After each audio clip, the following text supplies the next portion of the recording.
다 찾으셨습니까? 네. 말라기 앞에 있습니다. 다리오 왕, 저부터 읽을게요.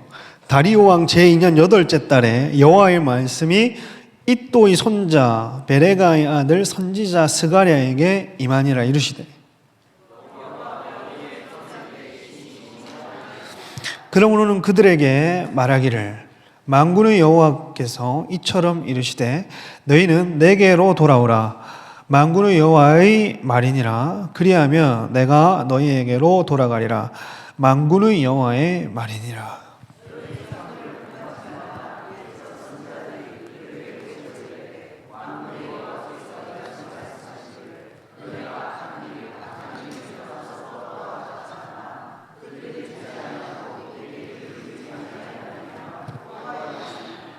너희 조상들이 어디 있느냐? 또 선지자들이 영원히 살겠느냐?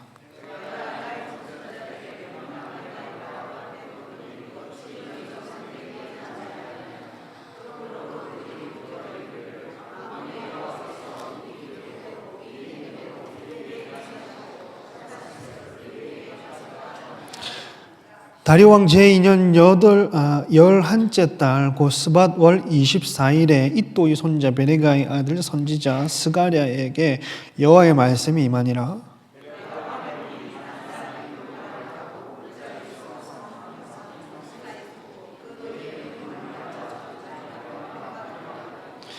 내가 말하되 내 주여 이들이 무엇이나이까 하니 내게 말하는 천사가 내게 이르되 이들이 무엇인지 내가 네게 보이리라 하니,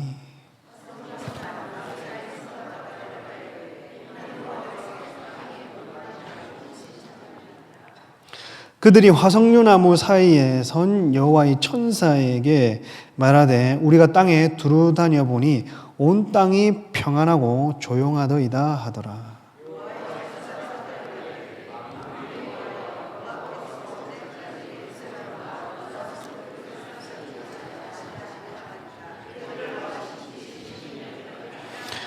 여호와께서 내게 말하는 천사에게 선한 말씀, 위로하는 말씀으로 대답하시더라.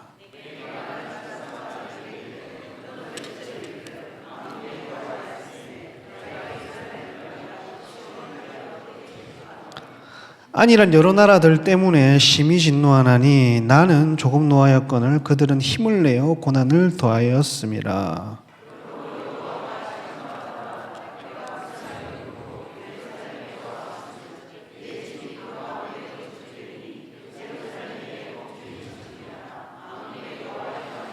같이 읽겠습니다. 그가 다시 외쳐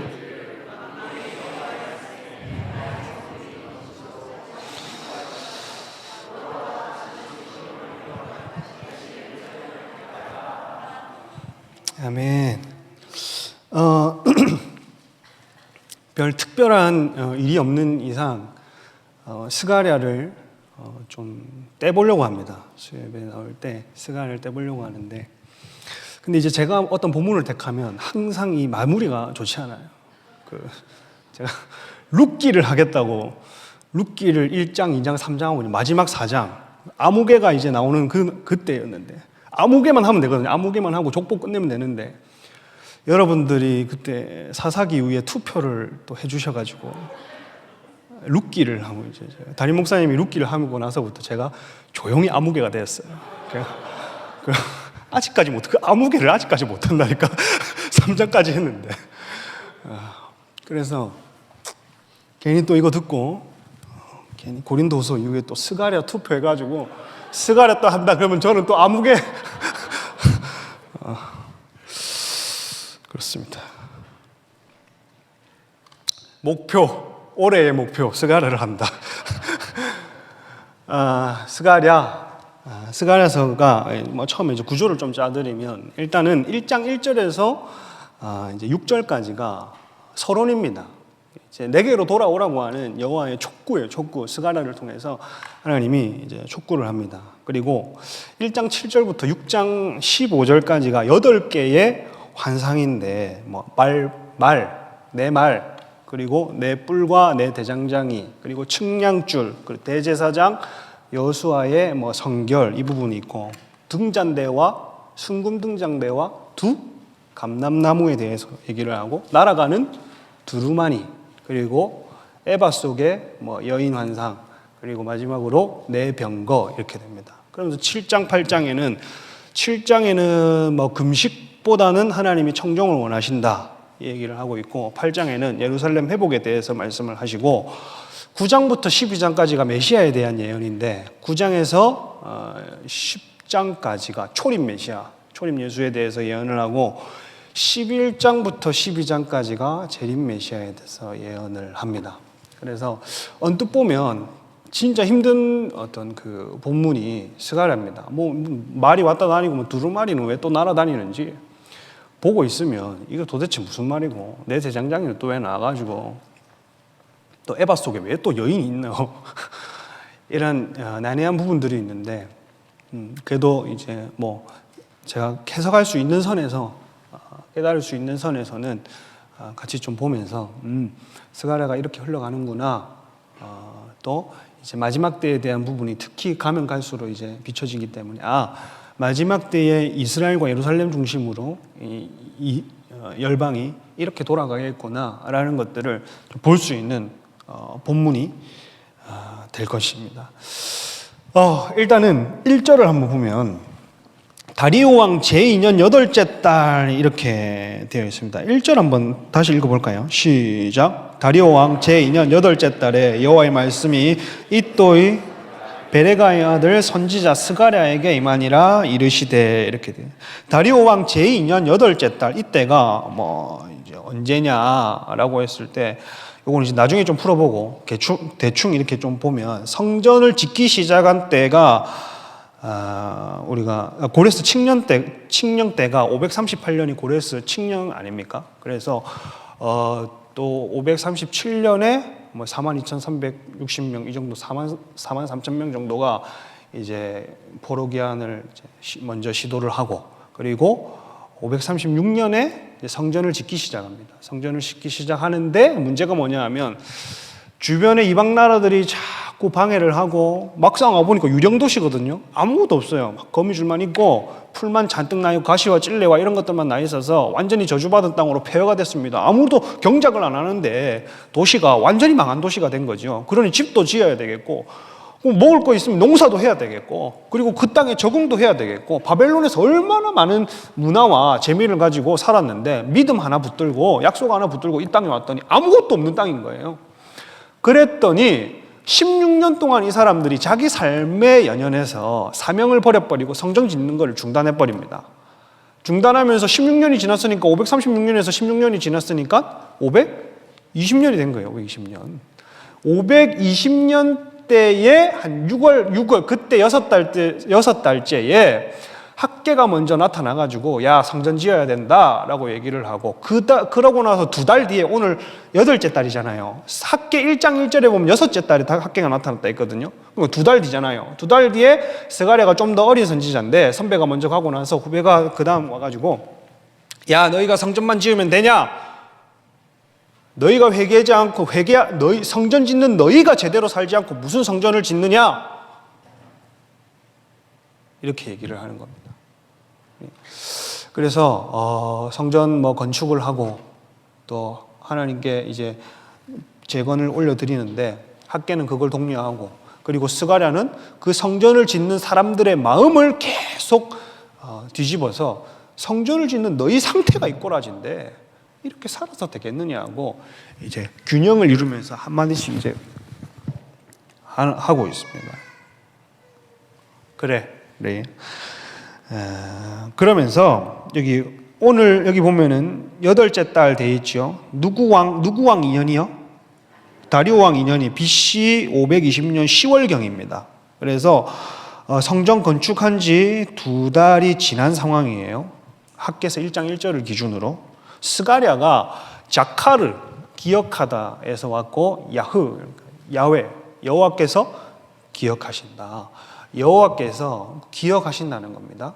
그래서 하나님이 약속을 기억하시는 거고, 하나님이 오늘 본문에 보면 이전 이스라엘 백성들의 죄를 기억하시는 거고, 그 죄를 기억하시니까 70년 동안에 어떻게든 죄성을 뽑아내고 죄악을 뽑아내서 다시 그 약속을 기억하셔서 이 약속대로 이스라엘 백성들을 끌고 가고자 스가랴라고 하는 선지자 하나를 뽑아 세워가지고 하나님께서는 기억하신다라고 하면서 말씀을 주시는 겁니다. 스가랴에게.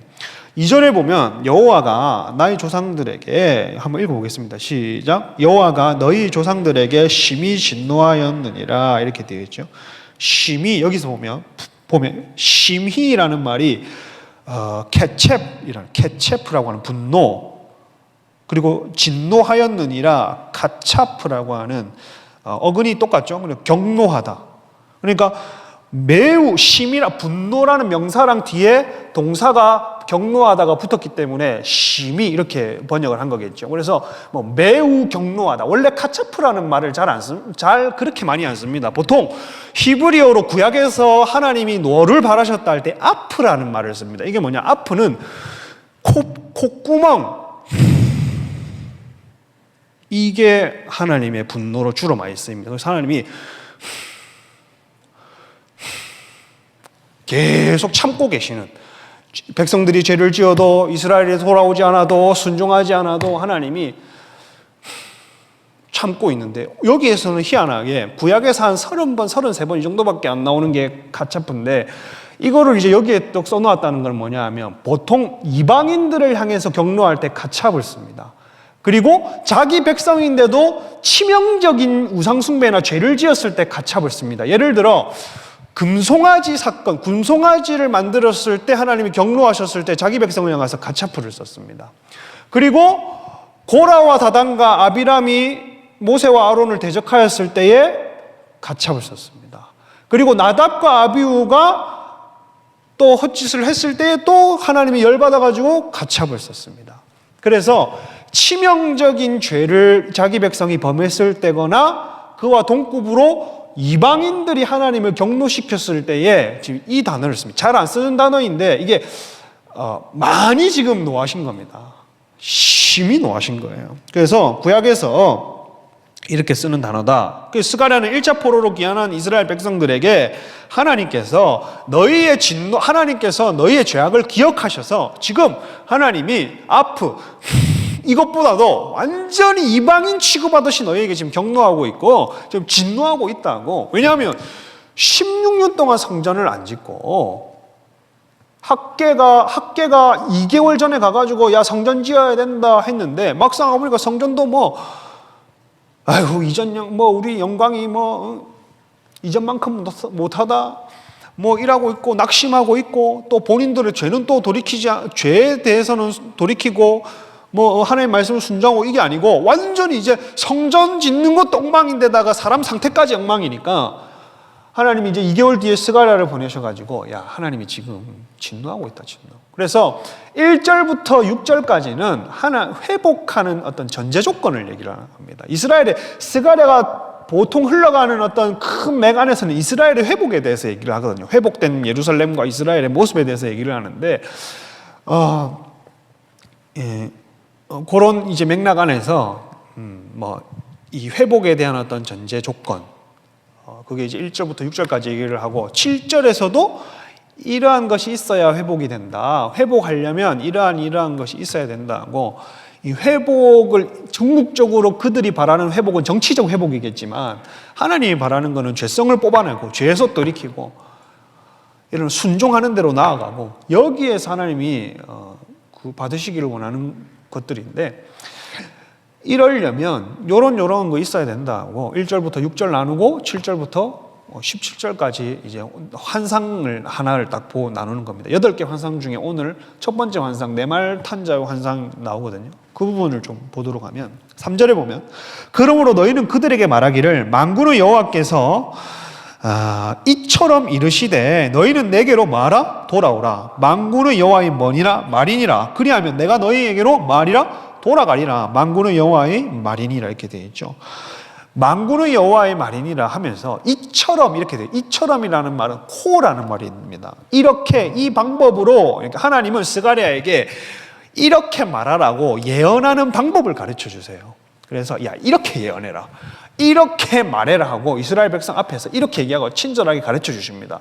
그 방법이 뭐냐 하면 네개로 뭐하라? 돌아오라. 엘라이. 전치사 1인칭 공성단수인데 네개로 슈브 2인칭 복수 명령입니다. 그러니까 명령이 돌아오라는 경우 명령형으로 되어 있거든요. 네개로 돌아와라. 이게 지금 여기 이제 구절의 핵심입니다. 보면 본문에 여호와의 말이니라고 두 번이 나오죠. 첫 번째 보면 중간에 한번 여호와의 말이니라 나오고 두 번째 여호와의 말이니라 두 번 나오잖아요. 근데 맨 마지막에 말이니라 할 때는 보통 하나님이 말을 할 때에는 구약에서는 따바르라는 말 많이 들어봤죠. 따바르, 말, 사건, 일 할 때 따바르를 쓰잖아요. 따바르를 쓰든지 아니면 그냥 보통의 말을 얘기를 할 때 아마르를 씁니다. 후자는 아마르를 보통의 말로 이제 쓰는데 전자에서는 뭘 쓰냐면 네움이라는 말을 씁니다. 네움. 이 특이한 거거든요. 네움이라는 말은 뭐냐 하면 어떤 하나님이 신탁이나 어떤 발언을 하실 때 하나님의 말씀 아니고는 이 말을 잘 안 써요. 나암이라고, 어근이 나암에서 왔거든요. 그러니까 하나님의 말이 아니면 이 단어를 잘 안 쓰는 겁니다.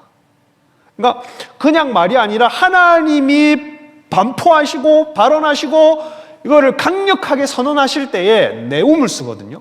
그 여호와의 말이니라 나의 말이니라 여기에 힘이 실려 있단 말입니다. 그럼 어디에 힘이 실려 있냐 보면 전자에 실려 있다 했잖아요. 여호와께서 이처럼 이르시되 너희는 내게로 돌아오라. 만군의 여호와의 뭐라고요?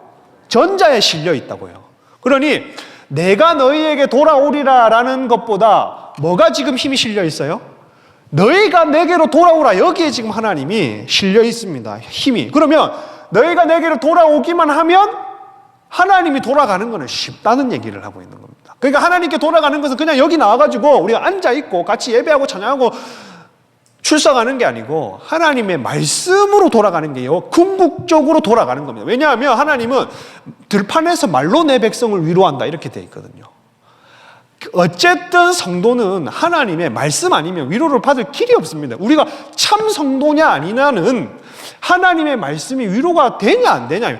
세상 누구에게 불신자에게 하나님의 말씀 띡 갖다 놓으면 여러분 무슨 위로가 되겠어요, 여러분. 근데 이상하게도 기도하다가 하나님이 부글부글 끓게 하시는 말씀을 내게 주신다든지 아니면 설교자의 말씀을 통해서 하나님의 말씀을 하신다든지 하나님이 성경을 읽다가 말씀을 주신다든지 이게 상황은 변화되지 않는데 그 믿음이 기초가 되어가지고 우리에게 힘이 막 솟아나고 위로가 되고 하나님께 돌아가려고 하는 원동력이 생기는 게 말씀에부터 시작되는 겁니다, 여러분.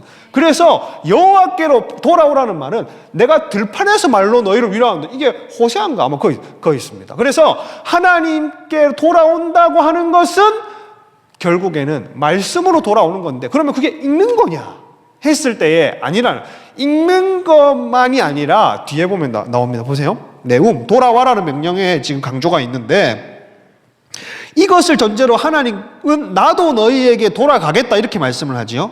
그래서 성전 건축은 이미 여러분 16년 전에 허락을 하셨습니다. 그렇잖아요. 지금 520년이라니까요. 536년에 지금 성전 건축을 허락했단 말이에요.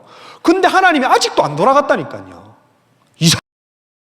16년 전에 성전 건축을 허락하셨어.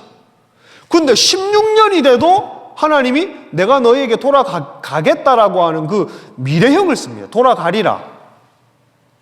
그러니 성전 건축한다고 해서 성전 건축하고 그냥 다닌다고 해서 그게 그들의 위로와 그들의 안전이 아니라 하나님이 그들과 함께 하시는 것. 벽으로 지은, 돌로 지은 성전이 그들의 성벽이 되시는 게 아니라 그 성벽 사이로 출입하고 양문과 어떤 마문과 이런 문들을 통해서 왔다 갔다 출입하는 게 그들의 자랑과 보호가 아니라 하나님이 성벽의 기초 세우실 때 그때라 할지언정 하나님이 이스라엘과 함께 하느냐, 하나님이 그 가운데 계셔서 임재하느냐, 하나님이 나와 함께 하시느냐, 하나님이 우리 가운데 임하시느냐, 우리 삶 가운데 하나님이 함께 하시느냐, 그게 여러분 우리의 안전인 것입니다. 할렐루야. 그래서 우리도 지금 성전 이거 다 지어갔지만 빛이 있는 교회다. 그 관점에서는 지어가고 있는 거 아니에요, 지금. 그 서울생명수교회도 지어가고 있다 지금. 본당 다 지어놨더니 물 새잖아요, 여러분. 괜찮습니까 이제? 네, 헛것이 보여서 하는 게 아니고 저기 카메라를 보고. 지금 물리적인 세계에서는 부산생명수교회든 서울생명수교회든 지어가는 거 아니에요 지금. 물리적인 세계에서는 완공되어 가는 거. 근데 이스라엘 오늘 본문을 보니까 건물이 완성되는 것은 이미 허락됐는데 하나님이 안 계시더라는 겁니다. 이 삶 가운데. 그러니 우리의 안전과 우리의 평안은 벽돌 하나 올리기 이전에 하나님이 우리와 함께 하시는 것. 하나님이 우리와 함께. 하나님의 여러분의 가정과 함께. 하나님이 나와 여러분의 교회와 함께. 하나님이 우리의 목장과 함께. 하나님이 우리와 함께. 할렐루야. 그게 여러분 가장 안전한 우리의 길인 겁니다. 그래서 오늘 4절에 보면 너희 조상들을 본받지 말라. 읽어볼까요? 왜 하나님이 거할 수 없게 됐냐? 왜 하나님이 16년 동안 공석이 되셨냐?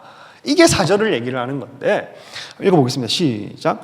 너희 조상들을 본받지 말라. 옛적 선지자들이 그들에게 말씀하되 만군의 여호와께서 이같이 말씀하시기를 너희가 악한 길 악한 행위를 떠나서 돌아오라 하셨다 하나 그들이 듣지 아니하고 내게 귀를 기울이지 아니하였느니라.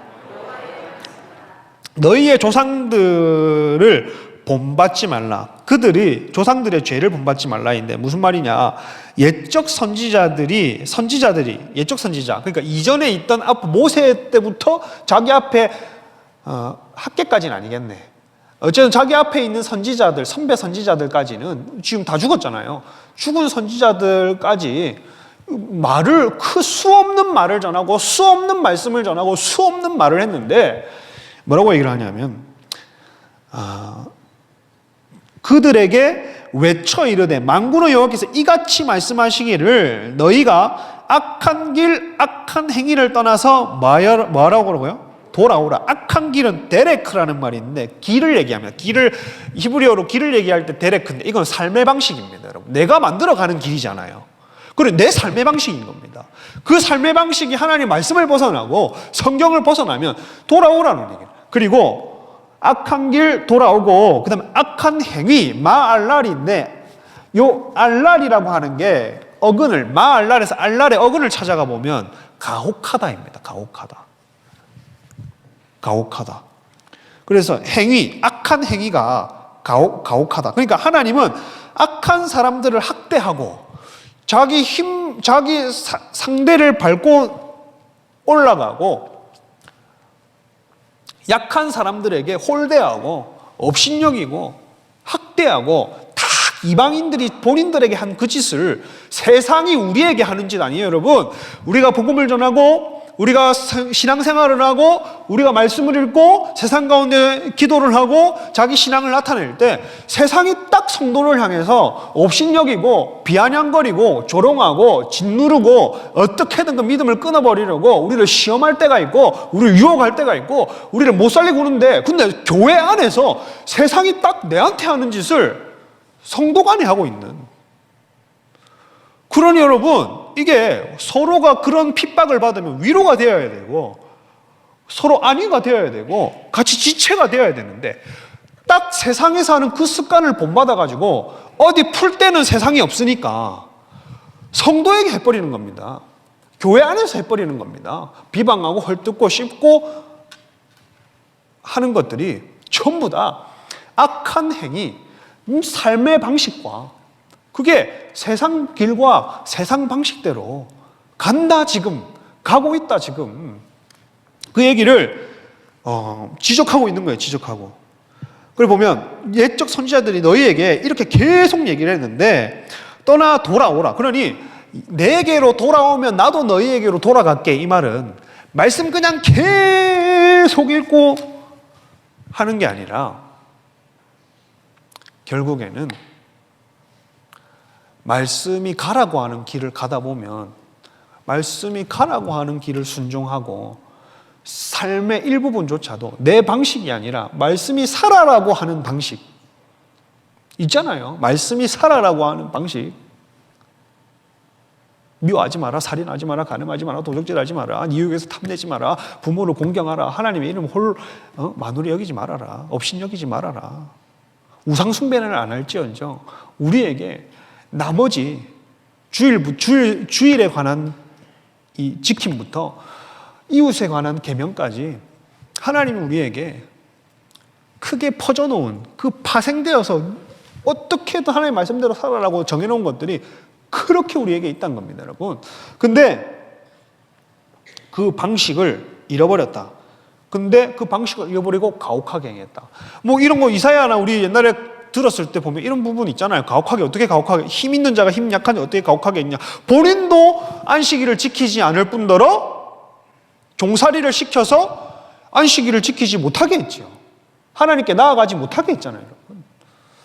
그러니 지금은 우리가 뭐 좋은 개념이 없고 서로 뭐 이렇게 사람을 사고 파는 개념이 없기 때문에 이게 여기에서 자유할 것 같지만 가혹하게 한다고 하는 이 명제 안에는 우리가 사람을 대할 때 내가 어떤 사람을 업신여기고 낮추어 보고 하는 모든 파생된 행동이 가혹한 겁니다.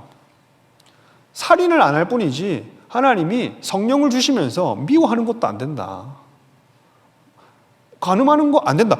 눈으로 간음하는 것도 안 된다. 곧장 회개해라고. 하나님이 우리에게 성령을 의지하고 살아라고 강화된 율법을 우리에게 주시면서 하나님 요구하셨던 부분인 겁니다, 여러분. 그러니 가혹하게 한다는 것은 그런 것들이겠죠. 내가 업신여기고 나보다 힘약하고 홀대 여기는 모든 사람에게 하는 나의 눈빛부터 행동까지, 마음부터 입술까지 모든 것이 이 안에 우리가 벗어날 수가 없다. 신약이 되어도. 그래서 너희 조상들이 행했던 것처럼 너희가 행하지 말고 돌아오라고 얘기를 하는 겁니다. 그랬더니 듣지 아니하고 로샤마 이렇게 되어 있는데 절대 듣지 아니하고 절대 듣지 않았고 왜냐하면 과거니까 절대 듣지 않았고 귀 기울이지 아니하였느니라 로카샤브라는 데 히필령이거든요. 그래서 귀 기울이게 하지 않았다는 거예요. 그러니 우리가 어떤 사람을 가혹하게 하고 그 사람을 못 살게 굴고 사람을 잡아물어 사람을 못 살게 굴고 이렇게 하면 그 사람을 하나님께 나아가지 못하게 하는 거잖아요. 우리가 사람 마음에 상처를 주고 요동하게 하고 충동질을 시켜서 히필령이 하게 하는 거거든요. 하게 하다. 무조건 하다가 이건 사역형입니다. 이렇게 앞에서 목사님들이 얘기를 하면 하게 하는 겁니다. 그 사람도록 하게 하는 거. 그래서 그 사람들이 하나님께 나아가지 못하게 하는 거. 이게 본인도 말씀을 로샤마, 절대 말씀을 못 들을 뿐더러 다른 사람에게도 절대 말씀을 귀 기울이지 못하게 하는. 어떻게 여러분 우리 안에 가혹한 일을 행하고 서로를 비방하고 서로를 헐뜯고 업신여기면서 힘 있는 자가 돈 있는 자가 돈 없는 자를 교회 안에서 업신여기고 힘 있는 자가 힘 없는 자를 업신여기고 교회 안에서 우리 교회 직분에는 계급이 없는데 마치 계급 활용하듯이 못 살게 굴고 이렇게 하는 게 여러분 그냥 그 사람을 못 살게 구는 것 같지만 말씀을 못 듣게 하는 거예요. 말씀을 못 듣게. 로샤마 로샤카브. 하나님의 말씀을 귀 기울이지 못하게 한다. 그러니 나는 그냥 단순히 안 입고 와서 하는 것 같지만 결국에는 궁극적으로 사람 말씀 못 듣게 하는 거예요. 사람 말씀. 저 사람의 말씀을 들어야 살 사람인데 그래 내가 아무리 찌르고 뽑고 달달달 그렇게 해도 안 바뀔 사람 어떻게 바뀌냐면 말씀을 들어야 바뀌는 거거든요. 근데 그걸 못 듣게 한단 말이에요. 사람이. 지금 스가랴가 그걸 지적하고 있다. 5절 한번 읽어보겠습니다. 시작. 너희 조상들이 어디 있느냐 또 너희 선지자들이 조상들도 죽고 선지자도 죽었단 말입니다. 너희 조상들이 어디 있느냐? 선지자는 어디 있느냐? 그러면 말씀의 권위가 패하느냐? 아니죠, 여러분. 말씀은 선지자가 죽어도 영원합니다. 말씀은 선지자가 죽어도 없어지지 않습니다. 말씀은 선지자가 죽어도, 모세가 죽어도 말씀의 권위는 변함이 없습니다. 엘리야가 죽어도 엘리야가 대언한 말씀은 하나님의 말씀이기 때문에 변함이 없습니다. 모세는 도구일 뿐이요, 엘리야는 도구일 뿐이요, 학계는 도구일 뿐이요, 메신저는 도구일 뿐이고, 사람은 죽고 듣는 자도 죽으나 결국에 순종하지 않고 죽으나 뭐만 영원하냐 하면 말씀은 변함없다. 그러니 조상들의 죄를 본받지 마라. 그러니까 가게 흐르는 저주가 그냥 그 저주만 있는 게 아니에요, 여러분. 본받는 거, 이스라엘 백성이 이게 본받지 말라 되어 있잖아요. 그러니까 그냥 답습한 그대로, 이게 너희 조상들이 그랬다. 근데 말씀 영원하다. 말씀 패하지 않았다. 선지자 죽었다. 너희 들었던 사람들 죽었다. 근데 말씀 영원하다. 말씀 들어. 말씀 들어야 된다. 얘기를 하고 있는 겁니다. 보면 6절에 보면 내가 나의 종 선지자들에게 명령한, 읽어보겠습니다. 시작. 내가 나의 종 선지자들에게 명령한 내 말과 내 법도들이 어찌 너희 조상들에게 임하지 아니하였느냐. 그들이 돌이켜 이르기를 만군의 여호와께서 우리 행위대로 우리에게 행하시라 뜻하신 것을 우리에게 행하셨도다. 내 말과 내 법도들, 그러니까 따바르, 내 말들, 그 따바르 여기 나오거든요. 그리고 하카크, 여기 색이다의 호크, 여기가 법령, 이 원어가 호크거든요. 법령입니다. 규정이나. 그러니 이거는 하카크에서 나왔어요. 호크가. 그러면 새겨서 준 말씀이라는 거잖아요. 그러니까 내 말들과 내 법도들은 하나님이 선지자를 통해서 따바르를 주셨고, 그리고 법도들은 하나님이 모세를 통해서 율법과 규례들을 줬잖아요. 그러니 선지자를 통해서 준 말씀이든 이미 기록된 말씀이든 너희에게 임하지 아니하였느냐. 임하지라고 하는 말이 여기 보면 나사그라는 말인데 이르다, 도달하다라는 거거든요. 그의 말씀이 너희 조상들에게 도달하지 않았냐. 말씀 안 줬냐? 도달하지 않았냐. 그러면서 우리 길대로 우리 행위대로는 데레카가 똑같습니다. 삶의 방식, 그리고 아까 행위. 근데 뜻하신 것 여기 있죠. 여기 보면 뜻하신 것 6절에 임하지 않느냐. 그러므로 그들이 돌이켜 이르기를 만군의 여호와께서 우리 길대로 우리 행위대로 우리에게 행하시려고 뜻하신 것은 우리가 뭐하였도다? 행하였도다. 뜻하신 것이라는 말이 자맘이라는 말인데 결심하다입니다. 작정하다, 결심하다. 그러니까 사람의 삶의 방식과 행실대로 하나님이 갚으시려고 결심한 겁니다. 작정한 겁니다, 여러분. 우리가 내 삶의 방식대로 하나님, 나의 말씀이 아니라 내 삶의 방식대로 우리는 그런 욕구가 다 있거든요. 앞에 나와서 여러분 설교자가 우리가 보통의, 특히 우리 교회는 말씀을 그냥 그대로 전하기 때문에 말씀대로 살아라 이 말이 도대체 1년에 지금 이 교회가 생기고 나서 말씀대로 살아야 한다는 말이 도대체 몇 번이나, 수천 번은 말씀대로 살아야 하는 말이 우리 귀에 들렸을 겁니다. 근데 이게 너무나도 뻔한 말씀이고 말씀대로 살아라. 주일에 한 번은 듣는 말씀 아니에요. 근데 여러분 그게 그냥 내 귀에 스치듯이 들으면 그게 내 삶의 방식 안 고쳐지고 내 여기 그 행위 이게 안 고쳐집니다. 근데 나는 아는 거예요. 말씀대로 살아라 했을 때 아무 미도 없는 사람은 완벽한 사람이고 완벽한 사람이야 말씀대로 살아야 됩니다. 본문에 입각해서 딱 던져주면 말씀대로 살아라는 말이 완벽한 사람이야 멍해도 돼요. 근데 다 한 사람씩 걸리는 게 있거든요. 다 한 사람씩 핀셋으로 찝으면 걸리는 게 있도록 되어 있습니다.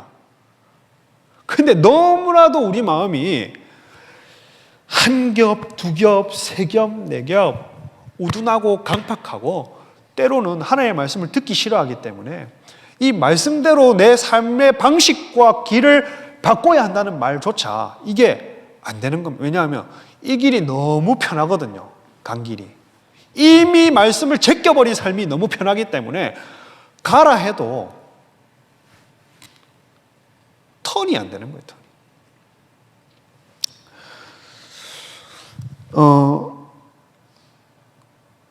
참 선지서를 하다 보면 자꾸 뭐라 하게 됩니다. 7절부터는 괜찮아요. 근데 미안할 일은 아니죠, 제가 여러분에게.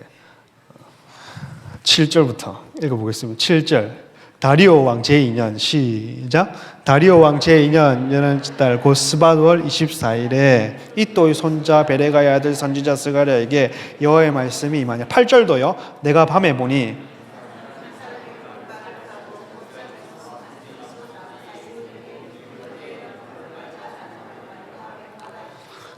다리오 왕 제2년 11째 달 이렇게 되어 있죠. 스밧월 24일 이렇게 되어 있잖아요. 아까 처음에 8째 달이었잖아요. 근데 지금 몇 개월이 지났습니까? 최소 3개월이 지났죠. 아까는 520년 한 그레고리 우리 달력으로 하면 10월 정도가 되고 이게 한 스밧월이 한 2월 정도가 되니까 19년이 넘어간 겁니다. BC 19년으로 봐야 됩니다. 이때가. 요 3개월 상간에 20년에서 19년 뭐 그렇게 뭐 역사를 길게 퍼잡았을 때는 별로 중요한 건 아니지만 어쨌든 519년으로 2월경이다. 지금 3개월 뒤에 또 하나의 환상을 봤는데 어떤 밤에 봤어. 밤에. 여러분 보면 8절에 보면 내가 밤에 보니 여러분 환상을 보시길 축복합니다. 마지막 때에 흑암에 이 어두운 중에도 환상이 열리시기를 축복합니다. 스가랴가 보니까 라아가 써져 있어요. 호재 이런 게 안 써 있고 라아가 정확하게 주목해서 완전히 열린 환상이 본 것 같아요. 선명한 게 본 겁니다. 주목하여 볼 만큼 라아라고 아마 적혀 있을 겁니다. 내가 밤에 보니 한 사람이 뭐를 탔다고요?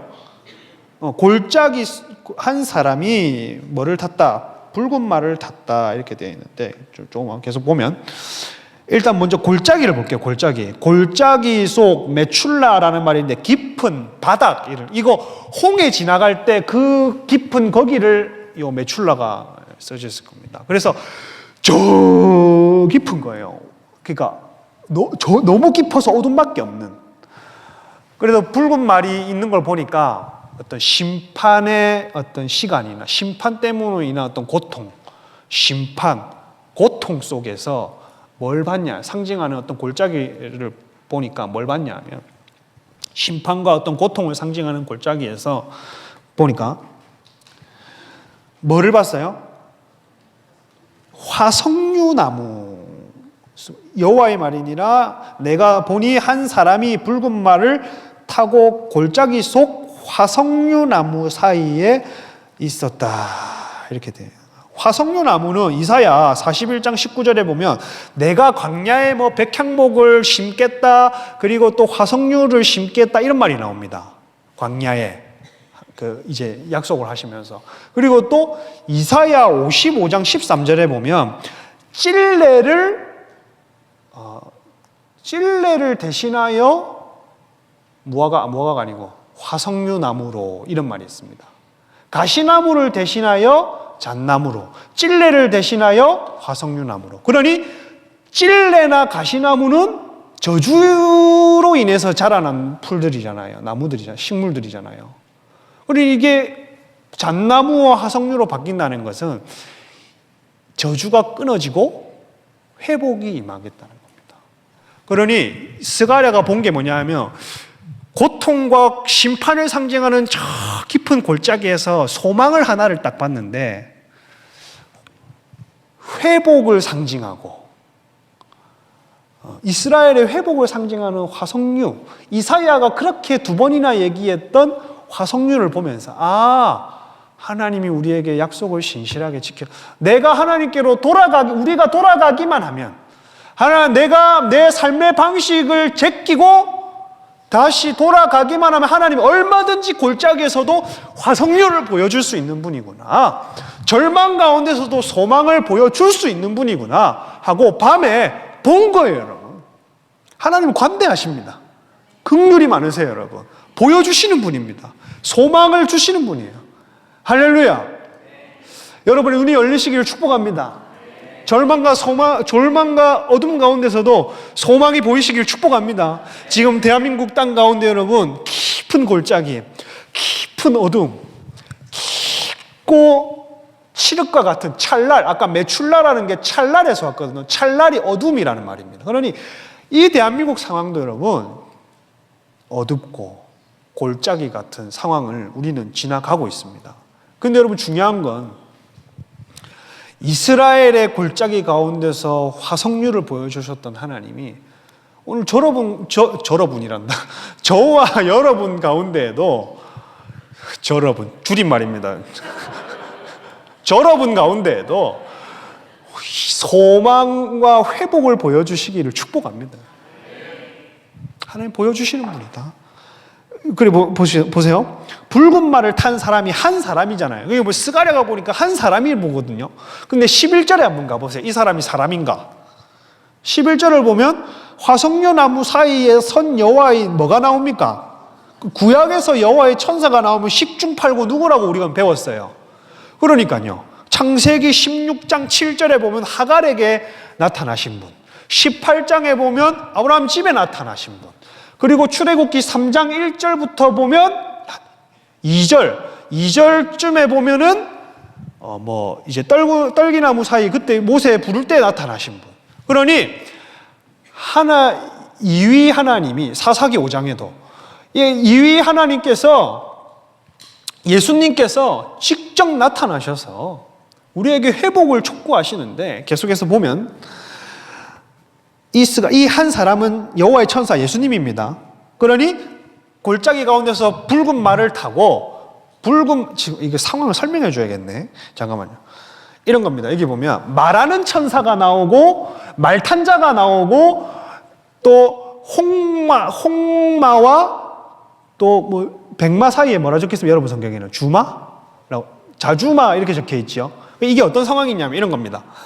지금 스가랴가 이렇게 딱 서 있는 거예요. 그러면 스가랴 앞에 말하는 천사가 딱 서 있는 거야. 그럼 말을 계속 해주고 있는 거야. 스가랴가 물어보고 있는 거야. 여기에서 스가랴는 계속 말하는 천사랑 대화하고 있는 거야. 그럼 말탄자는 어디 있느냐?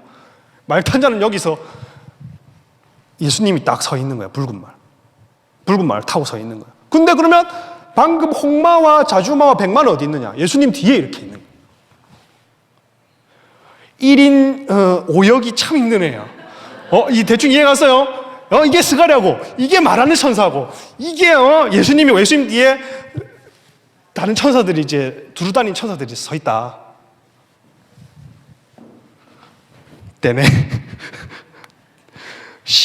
이 보면 9절 10절 보면 내가 말하되 내 주여 이들이 무엇이니까 하니 내게 말하는 천사가 이르되, 그러니까 말하는 천사가 따로 있습니다. 무엇인지 내가 네게 보이리니 화석류 나무 사이에 선자가 대답하여 이르되, 여기는 보면 아까 예수님이 뭐라고 얘기하냐면 이는 여호와의 땅에 뭐하라고 두루다니라고 보내신 자들이니 이렇게 되어 있죠. 보내다라고 샬라흐라는 말인데 보내다 뭐 그대로 보내신 완료형으로 되어 있습니다. 그래서 하나님이 천사들을 두루다니라고, 이게 여러분 어디에서 뉘앙스가 나와요?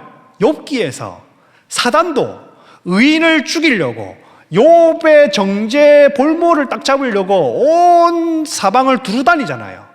악한 천사도 우리를 정죄하기 위해서 두루다니지만 하나님께서 파송하신 하나님의 천사들, 이들도 하나님이 온 열방 가운데에 하나님의 역사를 실현하고 또 이행하고 하나님의 심판을 이행하고 하나님 세상 역사를 돕기 위해서 두루다니고 있는 겁니다. 그래서 이제 두루다니는 이 천사들이 온 겁니다. 그들이 11절에 읽어볼게요. 시작. 그들이 화석류 나무 사이에 선 여호와의 천사에게 말하되 우리가 땅에 두루다녀 보니 온 땅이 평안하고 뭐하더이다? 그 땅 사방을 감찰하고 온 천사들이 예수님께 보고하는 장면인데 뭐라고 하냐면 온 땅이 뭐하다고요? 평안하다. 평안하다 하면 히브리어로 뭐가 적혀 있다고 생각이 들까요? 샬롬이 안 적혀 있어요. 야샤브가 적혀 있습니다. 이거 뭐냐 하면 거주하다 머무르다 이거거든요. 그러니 온 이스라엘은 지금 거주할 집이 없어가지고 이제 막 포로기한 해가지고 자기 성전 짓고 뭐 계집 비슷하게 이제 사람들 짓고 이렇게 살고 있는데 온 땅의 백성들은 거주할 만한 곳이 있고 거주지가 있고 뭐 이런 상황이고 조용하더이다라는 샤카트라는 말인데 조용하다, 태평하다 이러는 겁니다. 그러니 이스라엘을 70년이 차서 약속의 땅에 돌아갔더니 거주지가 없어가지고 이제 막 지어가지고 16년 딱 살고 있는 16년 정도 딱 이제 살고 있는 거예요. 계집 같은 거 지어가지고 그 예루살렘과 유다 성읍을 재건하고 집을 짓고 나라를 일으키는데 주변국들은 막 이제 나라도 안 일으켜. 예루살렘 성전도 지금 다 멈춰 있어. 다 멈춰 있는데 주변 다 예루살렘은 폐허가 됐는데 주변국들은 지금 어떻다고요? 거주지가 많고 평온하고 태평하다는 거예요. 태평하다. 그러니까 예수님이 볼 때에 이게 아니라는 거예요. 예수님이 볼 때 하나님한테 뭐라고 호소하냐면 하나님이 성도의 회복을 예수님이 하나님 앞에 이스라엘의 회복 곧 성도의 회복을 위해서 뭐라고 우리를 변호해 주시느냐. 여러분 우리가 회복하려면요 우리도 여호와 앞에 돌아가야 되고 우리의 데레크를 돌려서 하나님의 길로 가야 되지만 우리가 돌아가는 것만으로는 회복이 어렵습니다. 뭐가 도와줘야 되냐면 주 예수 그리스도 나의 중재자 중보자께서 나를 위해 하나님 아버지께 변호해 주시고 성령도 함께 변호해 주시고 약속이 다 됐다고 하나님께 신원해 주시고 중보해 주시고 긍휼한 마음으로 우리를 불쌍히 여기시는 우리의 대변인이 예수 그리스도께서 중재해 주셔야만이 그걸 의지하고 우리는 회복할 수 있습니다, 여러분. 근데 그게 뭐냐면 지금 우리가 열려 있어요. 휘장이 찢어짐과 동시에 이제 신약 때는 휘장이 찢어짐과 동시에 예수님은 여러분과 저에게 두 팔 벌리고 계십니다. 그 예수님을 의지하기만 하면 이제는 이런 환상이 아니라 예수 이름 주셨습니다, 여러분. 이름 하나 외치고 이름 하나 부르고 이름에 힘입어 그 권세를 가지고 하나님께 나아가는 것만으로도 우리가 예수님의 변호와 예수님의 긍휼과 예수님의 자비를 입도록 휘장을 열어놓아 주셨단 말이에요. 회복의 문이 열린 겁니다. 자, 보면 유대인들이 70년이 차면 이방 나라들이 이게 왜 평안하가 이게 뭐 보세요. 이스라엘 70년이 차서 약속 땅에 돌아갔더니 거주지가 없고 막 주변국들이 막 살아나고 있고 자기들은 뭐 폐허거든요. 70년이 되면 이방 나라가 망할 줄 알았어요. 대대적인 디아스포라들이 돌아올 줄 알았습니다. 근데 4만 3천 명 딸랑 1차로 돌아가 버렸어요. 그리고 나서 또 하나님이 뭔가 정치적으로 개입하셔가지고 온 나라들을 뒤집어 엎을 줄 알았는데 다른 나라들은 다 평안하거든요. 우리만 폐허야. 마지막 때가 됐다 하고 한국교회 위험하다고 우리 일어나야 된다고 이 대한민국 다시 사명을 붙들어야 된다고 우리만 이러는 것 같아. 세상은 다 조용합니다, 여러분. 세상은 잘 됐다요, 지금. 아무 문제 없다고 합니다. 근데 이 나라의 사명과 약속을 아는 사람 소수인 우리만 희한하게 하나님, 세상은 이렇게 태평한데 세상은 이렇게 평안한데 이 나라 회복 주셔야 되는 거 아니에요? 하나님, 아무 문제 못 느끼고 있는데 하나님 문제를 제기하고 어둠을 감지하고 하나님 이 나라의 사명과 언약을 아는 우리를 보셔서라도 긍휼히 여기셔서 이 나라 하나님 다시 세워주셔야 되는 거 아닙니까? 모든 어둠과 모든 악을 하나님 제하시고 북녘 땅의 모든 흑암을 하나님 제하시고 하나님 회복시켜 주셔야 되는 거 아닙니까? 마치 우리의 호소가 이런 것처럼 이스라엘에도 본인들은 이제 회복의 때가 됐는데 본인들은 황폐, 반대로. 근데 주변에는 아무 문제 없어요. 그래서 예루살렘으로 몰려 그런 약속이 있잖아요. 스가랴서 저 끝에 가면은 이방인들이 막 몰려온다고 하잖아요. 산 꼭대기 위에 시온이 서가지고 이사야 이런 데도 보면 다 다른 율법, 여호와의 율법이 반포되는 걸 들으러 온다고 하잖아. 근데 그게 실현될 줄 알았는데 아무것도 안 되는 거예요. 그랬더니 12절에 뭐라고 하냐면 여호와의 천사가, 읽어보겠습니다. 시작.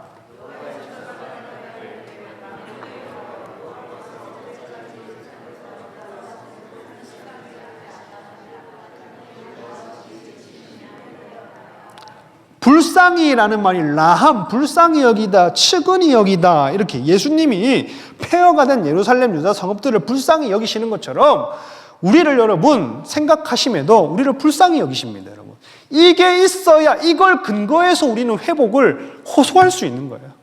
내가 돌아간다 해도 예수님이 중간에서 날 너 불쌍히 안 여긴다 하면 아니라는 거죠. 여러분, 예수님이 우리를 불쌍히 여기시는 게 얼마나 감사한 일인지요. 예수님이 그 휘장을 열어놓고 우리를 긍휼히 여기시는 게 라함이 얼마나 감사한 일인지요. 어미의 자궁에 아이가 착상됐을 때 그 어미만 아는 그 측은히 여김과 불쌍히 여김이 라함이랑 연결되어 있거든요. 남자들은 잘 모르죠.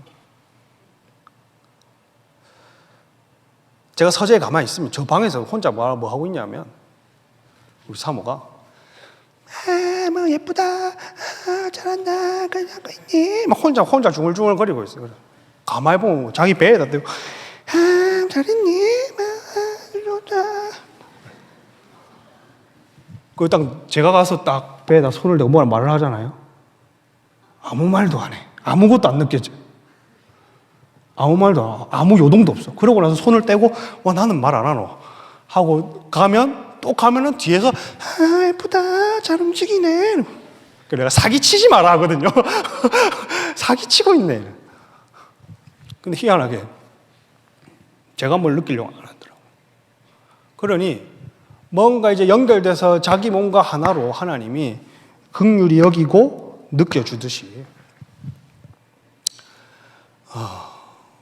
예수님이 우리의 사정을, 이스라엘의 사정을, 이스라엘의 처지를, 우리의 상황을, 이스라엘의 상황을 그거를 자기 것으로 여기시고 하나님께 변호하는 겁니다. 여러분. 예수님은요 우리의 처지를 아십니다. 여러분. 우리의 상황을 아십니다. 우리의 변호자 되십니다. 여러분. 이 나라의 처지를 잘 아십니다.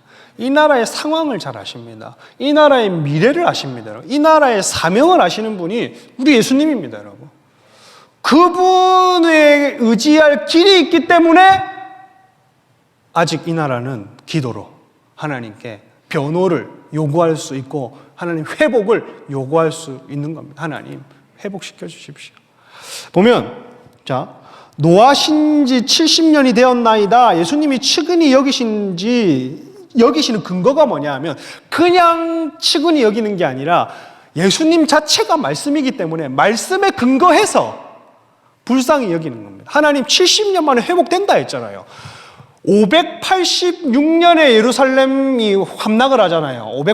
아무리 1년을 더 빼도 587년인데 70년 아직 안 됐거든요. 한 67년, 8년 됐을라나? 한 그 정도 계산을 해보면 됐습니다. 근데 이거를 아예 이스라엘이 속국이 됐다 쳤을 때는 605년까지 끌고 가야 되거든요. 605년부터 계산을 하면 이미 70년이 지났습니다. 근데 하나님이 우리가 꿈꾸는 회복을 안 해주니까 예수님도 그 약속에 근거해서 하나님 70년 지났잖아요 지금. 말씀에 근거해서 자꾸 호소를 하는 겁니다. 예수님이 여러분 우리를 회복시켜 주실 때도 그냥 우리를 그냥 불쌍히 여기시는 거 아니에요 여러분. 우리가 말씀에 입각해서 우리는 양자가 됐습니다. 우리는 말씀에 입각해서 복음을 믿게 됐습니다.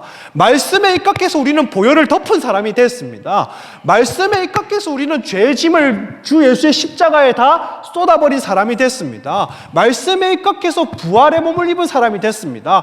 말씀에 입각해서 개인마다 사명을 주셨습니다. 말씀에 입각해서 개인마다 레마든 로고스든 하나님이 사명과 부르심을 주셨습니다. 그 하나님이 오늘날 우리를 회복하실 때에도 우리가 그 예수님의 이름을 의지하기만 하면 하나님 저 집사 모년 모시 모월 하나님 말씀을 주셨잖아요.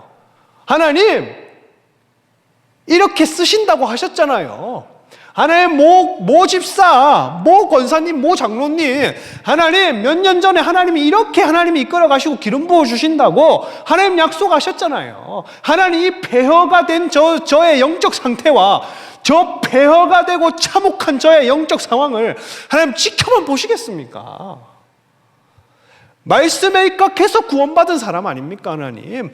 말씀에 입각해서 성령을 주신 분 아닙니까, 하나님? 하나님, 다시 한 번 더 저에게 성령을 감화를 주시고 감동을 주시고 능력을 주시고 은혜를 주시고 회복을 주시고 하나님 다시 영적 성벽이 재건될 수 있도록 하나님 저를 일으켜 주십시오 하고 하나님도 우리를 그냥 감정 때문에 불쌍해서 여기시는 분이 아니라 개인사의 약속, 개인사의 말씀, 개인사의 언약, 개인사의 구속, 개인사의 속량에 근거해서 우리를 하나님께 호소하시고 변호하시는 얼마나 우리에게 든든하고 의지가 되고 기대가 되고 그 누구도 해주지 못할 어마어마한 방패와 은혜가 되십니까, 여러분?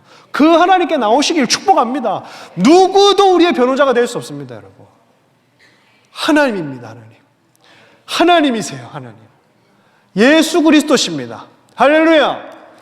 여기 보면, 자, 이제 마무리를 우리가 해야 돼요. 이스라엘 거주지를 만들어주는 것이 긍휼이 아니라, 이스라엘 거주지 만들어주는 게 긍휼이 아니라니까요. 16절 보세요, 16절. 16절을 보면, 내가 불쌍히 여김으로 예루살렘에 돌아왔은 즉, 예루살렘은 내 집이 그 가운데 건축되리니, 하나님이 이스라엘 가운데 하나 함께 하시는 것,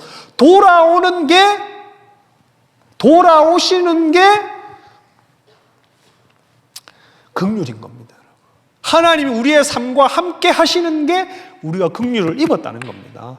뭐가 이 교회가 성전이 잘 건축이 되고 또 중요한 거고, 서울 생명수교회가 리모델링 잘 되는 것도 중요한 거고, 우리 목장이 잘 세워지는 것도 중요한 거고, 우리의 부서가 잘 세워지는 것도 중요한 건데, 그 모든 것을 차처하더라도 그 속에 하나님이 함께 하시느냐, 할렐루야.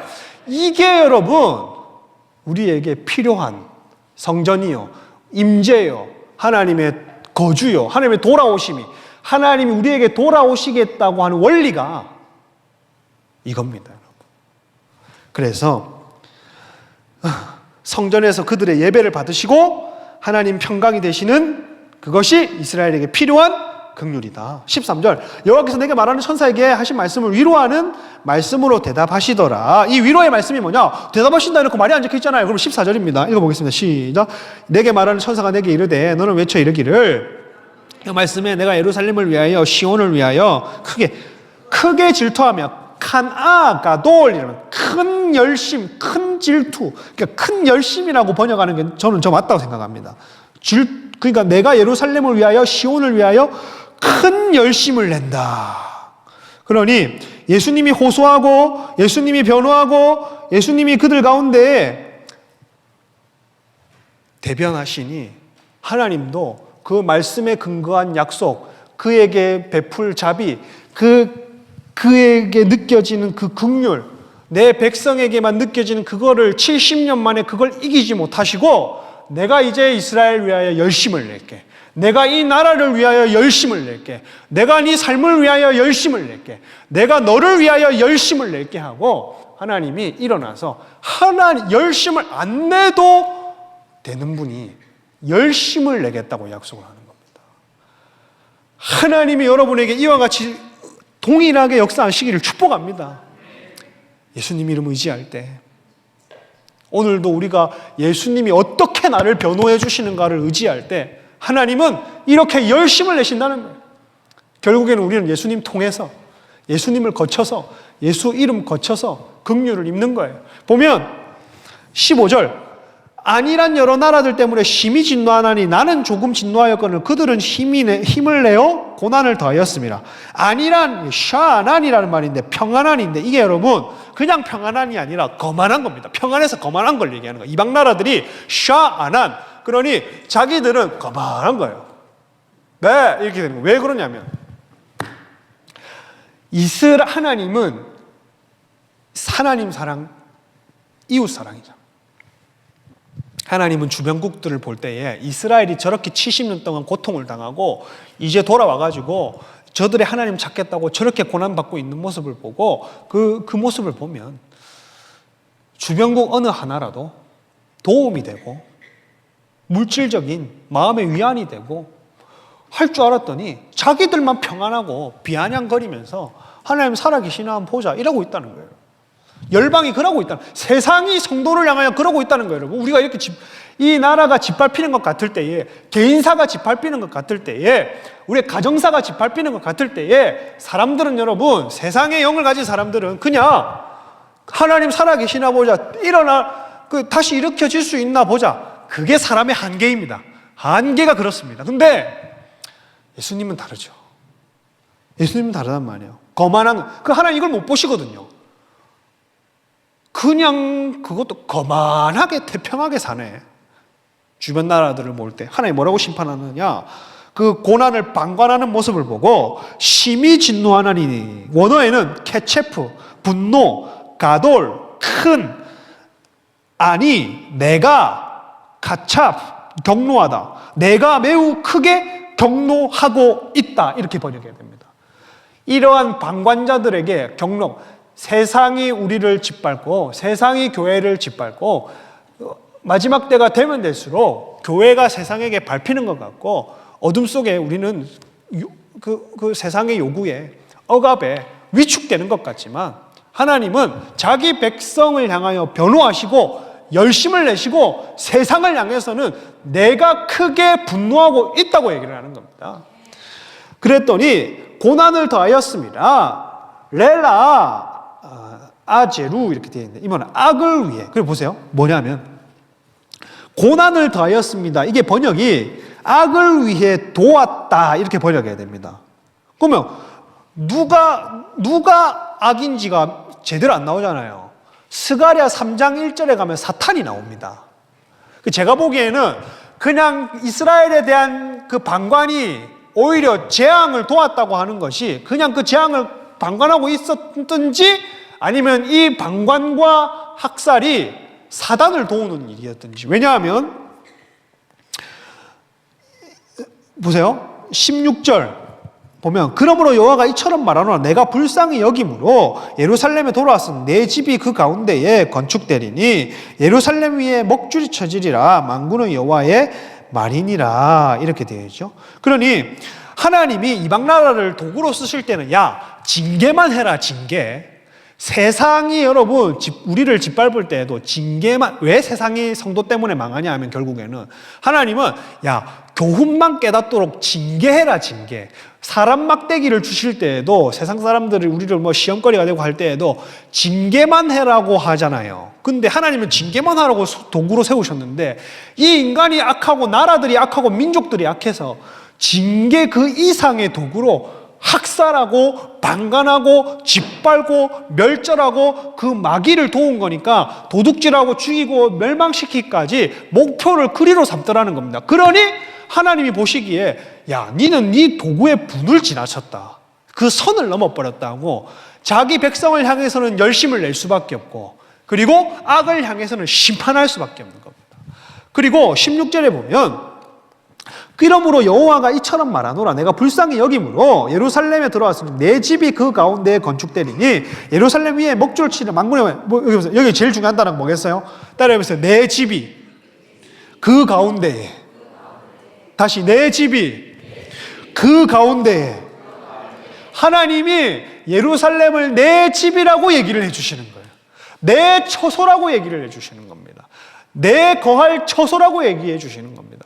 여러분을 내 집이라고 하시는 은혜의 길을 축복합니다. 이미 성령이 임하셔서 그렇게 하시겠지만 하나님은 우리를 집 삼으시고 우리 안에 와 계십니다, 여러분. 그게 누구 때문이냐면 예수님의 변호 때문이고, 예수님의 호소 때문이고, 예수님의 긍휼 때문이고, 그리고 하나님의 열심 때문입니다, 여러분.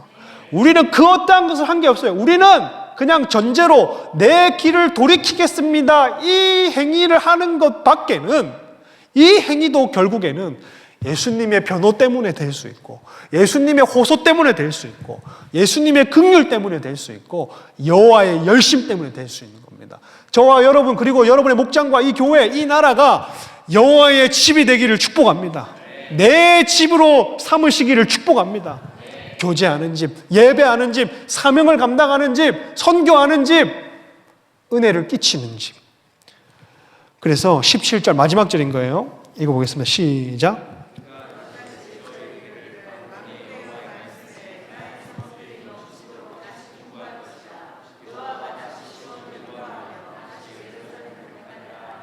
17절을 아주 빨리 마치겠습니다, 여러분. 이게 제가 막 몸이 막 이렇게 되시잖아요, 지금. 안 그래요? 보면 자, 17절. 그가 다시 외쳐 이르기를 만군의 여호와의 말씀에, 여기서 제일 중요한 게 또 뭐겠어요? 아니요. 내 집과 비슷한 단어가 뭐였어요? 따라해주시면 감사하겠습니다. 나의 성읍들. 나의 성읍들. 16년 만에 폐허된 유다 성읍들까지도, 예루살렘을 넘어 유다에 있는 온 성읍들까지도 내 성읍이라고 얘기를 해주는 거예요. 그러니 나의 성읍들, 하나님이 여기서도 유다를 나의 성읍들이라 얘기를 하고, 성읍들이 풍부할 것이라 푸츠라는 말이 있는데, 풍부하다, 푸츠라는 말은 흩어지다, 흐르다입니다. 그러니 얼마나 넘쳐 흐르냐 하면, 이 흩어진다는 말은 인구가 증가하니까 도시도 많아지겠죠. 그러니까 인구가 없는데 이렇게 성읍들이 많아질 이유가 없잖아요. 도시가 많아질수록 또 뭐 농업이나 산업도 발달할 것이고 번영도 일어나는 겁니다. 그러니 하나님이 메시아가 오기 적합한 예루살렘으로 다시 이스라엘을 회복시키시는, 내 마음에 주님 다시 배웁기 적합한 상태로 다시 여러분과 저를, 다시 이 나라와 이 민족을, 할렐루야, 여기 보면 다시 시온을 위로하며, 하나님께서 다시 이스라엘을 위로한다는 말이 뭐냐 하면, 따라해보세요. 보세요. 여기 보세요. 나의 성읍들을 넘치도록 다시 풍부할 것이야. 여호와께서 다시 시온을 위로하며, 위로의 방법이 뭐냐? 위로의 방법이 뭘까요? 다시 예루살렘을 뭐 한다고요? 택한다. 다시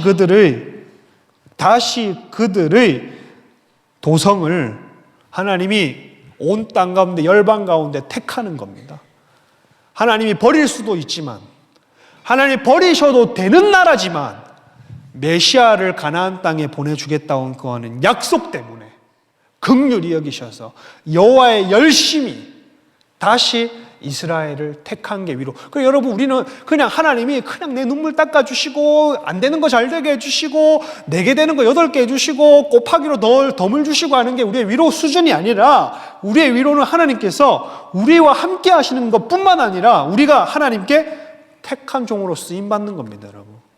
여러분, 주님께 쓰임받으시길 축복합니다. 이게 위로라니까요.